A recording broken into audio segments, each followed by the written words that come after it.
गलिन मारा मारा फिरत रहा है, लड़कियों के कपड़े चुराता था और आज वो बड़ा आदमी बन गया तो उसके साथ अपनी बहन का विवाह कर दे, हम नहीं करेंगे।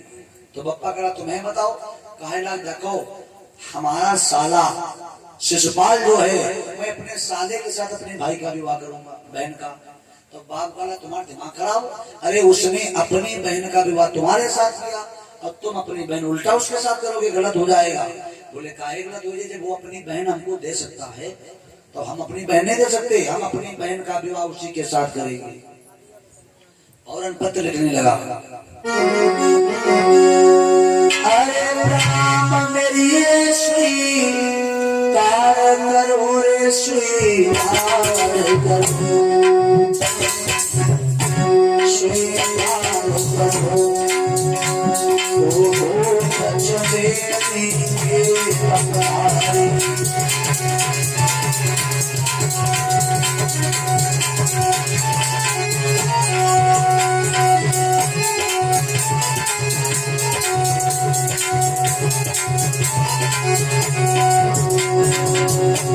अरे भारत छूटे भाषण लाला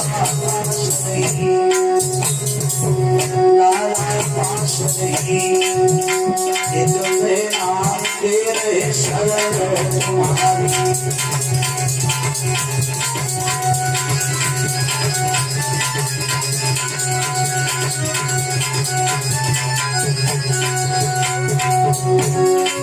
और होशियारी से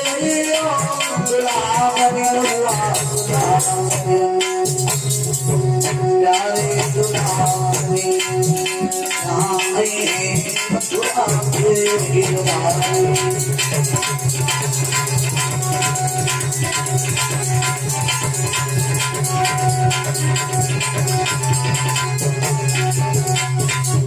कहने लगे होशियारी से डोलावा करके आना, क्योंकि वो कन्हैया जो है द्वारिका का वो भी आएगा। शिशुपाल को जैसे पत्र मेरा सटा दुल्हा बनके तैयार, और रुक्मणी मैया रोने लगी। जैसे रुक्मणी को पता चला कि मेरे भाई ने अपने साले के साथ में मेरा विवाह पक्का किया, रुक्मणी मैया रोने लगी और रो रो करके चिट्ठी लिखा। तब तक आ गए पंडित जी, चिट्ठी लिख तो डाला लेकिन सोचे पढ़ाई कैसे, तो पंडित जी आगे भीख मांगते हुए पंडित जी को बिटिया अंदर बुलाया। कहा पंडित जी एक बात बताएं, तुम्हें दान इतना दे देंगे कि तुम जिंदगी भर मांगना नहीं पड़ेगा, लेकिन पंडित जी मेरी एक छोटी सी चिट्ठी आप अगर द्वारिका पहुंचा दो पंडित जी तो बड़ी महान दया होगी। पंडित जी बोले बिटिया जानती हो द्वारिका यहाँ से 750 किलोमीटर है, और अगर हम पैदल जाएंगे तो वहां तक पहुंचेंगे नहीं, रास्ते में मर जाएंगे, 60 साल की उम्र हो गई है, हम वहां नहीं जा पाएंगे, भगवान कन्हैया के पास नहीं जा पाएंगे। तो बिटिया ने पैर पकड़ लिया, मां रोने लगी, गुरुजी मान जाओ, नहीं हम मर जाएंगे, अगर हम मर गए तो सारा पाप तुम्हारे ऊपर लगता है। कहा जाता अगर कोई मर रहा हो अब आदमी देख करके उसको इग्नोर कर देता है, उसको बचाता नहीं है, तो वो सब पाप देखने वाले के ऊपर लग जाता। तो पंडित जी तुम पापी हुए हो, नहीं पंडित जी चले जाओ। मार जब पाए में दाबे लगी तो पंडित जी बेचारे कहा ठीक दिया, जा तो रहे, अगर हम जिंदा पहुंचेंगे तब तो ठीक है, नहीं पहुंचे मर गए तो कोई बात ही नहीं। लेकर के बिटिया की चिट्ठी को पंडित जी गए और जा करके जब पहुंचे कन्हैया जी को दिया। भगवान कन्हैया से बोले नारद बांका महाराज जी कैसे आया हुआ, तो पंडित जी बोले कन्हैया ब्राह्मण ने कही हे गिरधारी मैं कुंदनपुर से आया हूँ और रुक्मणी तुम्हारी दासी का संदेशा मोहन लाया हूँ। एक लड़की है रुक्मणी, वो तुम्हारे प्रेम में पागल है, अगर तुम लेने नहीं गए परसों उसका विवाह हो जाएगा, वो मर जाएगा, तो अगर मर गई तो तुम पाप भागी हो जाओगे। भगवान कहा चले कैसे, तो कहा चलने का एक रास्ता मैं तुम्हें बता रहा हूँ। सुबेरा जब हो जाए तो पंडित जी तुम खाना पीना खाना चल देना, और रास्ते गेट पर जब पहुंचे तो छींक करके गिर जाना।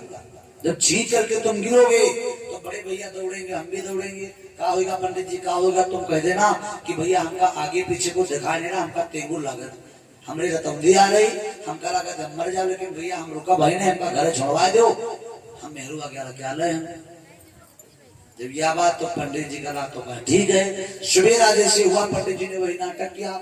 बलराम जी बोले जाओ कन्हैया बाबा जी का छोड़ आओ और गांव के बाहर से छोड़ करके आ जाना, गांव के भीतर मत जाना। पंडित जी को छोड़ने भगवान चले रथ पर, चले गांव के अंदर रहे तले तो बड़ी धीरे धीरे, और जो ही गांव के बाहर निकले मारा चाबुक 80 स्पीड में घोड़ा घर घर घर घर भगाया। और गांव के बाहर आकर रुक्मिणी की मंदिर के पास भगवान बोले जाओ पंडित जी कह देना उस लड़की से अगर शादी करना तो ये मंदिर के पास आओ, हम गाँव में नहीं जा, गाँव में पकड़ लिए गए तो मार डालेंगे हमारा क्या, और पूरा गाँव टूट पर मार डाले जाओ, तो जाओ यहीं पर भेज देना। पंडित जी गए तो पंडित जी रास्ते पर आगे बात स्वाच दिया कि बिटौनी तनी गोर और यू दजरवा का काला है या देखा का है बिटौनी। तो पंडित जी गए तो बिटिया कहला बिटिया समय बातें छोड़ो, पहले हमका यू बताओ तुमने उसके भीतर देखा क्या? अरे तुम दूध जैसी गोरी और वो कोयला के खान ये करिया करिया। तो पंडित जी से रुक्मिणी कहने लगी पंडित जी तुम्हें पता नहीं है, अरे दिल के बाजार में अरे दौलत नहीं देखी जाती,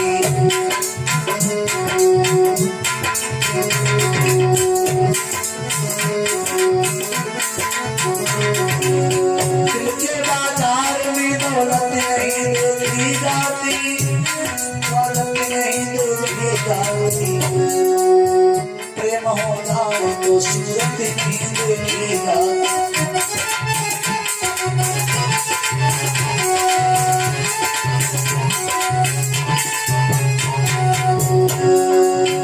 क्या बुरा करते हैं जो प्रेम में दिल देते हैं, प्रेम में दिल देते हैं, अपने प्रेमी बना प्राण दिया करते हैं, प्रेम के नाम पर वो दिया करते हैं, जिगर को भार कर प्राणों से सियान करते हैं।